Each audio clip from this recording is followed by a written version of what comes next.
Ketika kita berbicara masalah kualitas, kita perlu tahu dimensi kualitas dari produk maupun dimensi kualitas dari jasa. Di mana dimensi kualitas dari produk mencakup kualitas secara operasionalnya, kemudian keandalan dan ketahanan dari produk tersebut ketika digunakan oleh konsumen, kesesuaian dari fitur-fitur dari produk tersebut, kemudian kemampuan produk tersebut memenuhi apa yang dibutuhkan oleh konsumen, penampilannya yang menarik yang sesuai dengan apa yang diinginkan konsumen, serta secara keseluruhan kualitas yang dirasakan oleh konsumen terhadap produk tersebut. Kemudian untuk atribut-atribut dari kualitas jasa ini mencakup yang pertama ada reliabilitas, ya, bagaimana konsistensi layanan antara apa yang ditawarkan dengan apa yang diberikan secara real kepada konsumen.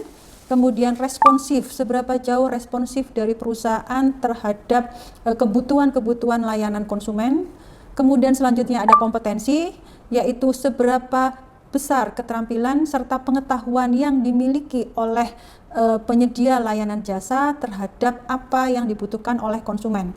Selanjutnya ada akses, kemudahan untuk dihubungi, baik itu melalui media layanan apakah telepon ataukah melalui kontak face to face. Kemudian juga ada unsur kesopanan.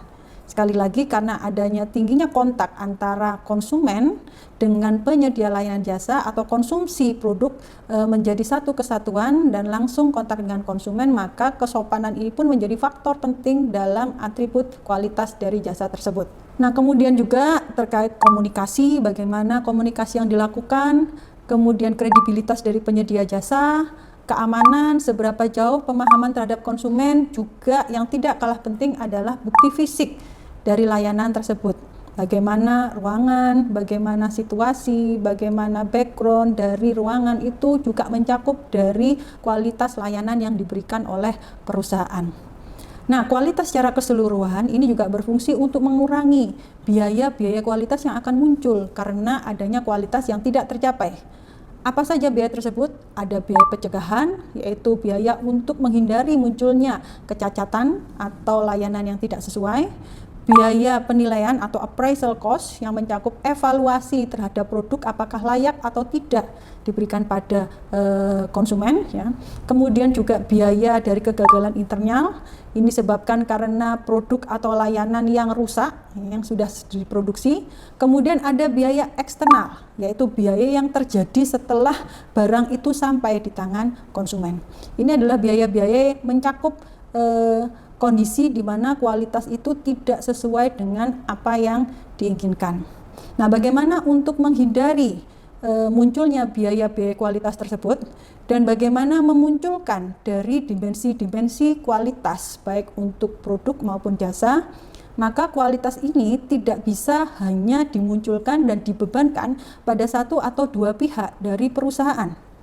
Artinya yang bertanggung jawab terhadap kualitas ini adalah seluruh pihak yang ada di dalam perusahaan.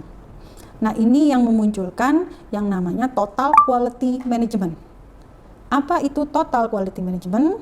Total quality management ini adalah satu konsep di mana menekankan bahwa kualitas itu membutuhkan komitmen manajemen secara keseluruhan untuk mendorong perbaikan-perbaikan yang berkelanjutan di seluruh perusahaan untuk menuju keunggulan kompetitif dalam semua aspek, baik itu produk maupun layanan yang penting bagi pelanggan, dan mencakup seluruh bagian organisasi, juga mulai dari pemasok hingga pelanggan, atau mulai dari pemasok sampai dengan retail. Nah, untuk mencapai total quality management di sini dibutuhkan praktek-praktek organisasi yang tepat, penggunaan prinsip-prinsip kualitas yang sesuai, dan juga komitmen dari semua pihak, pemenuhan dari apa yang dibutuhkan oleh karyawan dan seluruh bagian dari perusahaan untuk bisa mencapai kualitas yang diinginkan tersebut.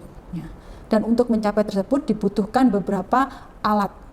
Alat inilah yang membantu perusahaan dalam mengaplikasikan TQM. Alat ini bisa berbentuk check sheet, scatter diagram, Pareto, maupun histogram.